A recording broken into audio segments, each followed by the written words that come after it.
దేవుని ప్రేమించాలి, రెండోదిగా నిన్ను వాళ్ళని పొరుగువాన్ని నీ సహోదరుని ప్రేమించాలి. రెండు ముఖ్యమైన ఆజ్ఞలు.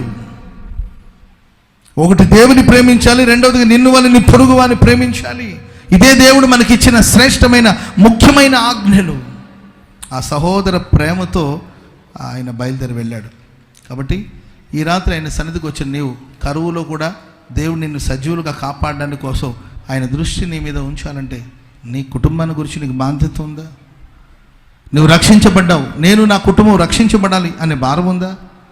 నువ్వు ప్రభువుని తెలుసుకున్నావు, ప్రభువుని ఆరాధిస్తున్నావు. నశించిపోయే వాళ్ళు చాలామంది ఉన్నారు. నశించిపోతున్న ఆత్మల గురించి భారాలు ఉన్నాయా? నీవు దేవునిలో ఉన్నావు, నీ పిల్లలు లోకంలో ఉన్నారు, వాళ్ళు రక్షించబడాలనే భారం నీకుంటుందా? నువ్వు దేవుని నమ్ముకొని పెద్ద ముసుకేసుకుని ఆరాధన చేస్తున్నావు, నీ భర్త లోకంలో పాపంలో తిరుగుతున్నాడు, ఏనాడైనా ఆయన గురించి బాధ్యత కలిగి ప్రార్థన చేసావా?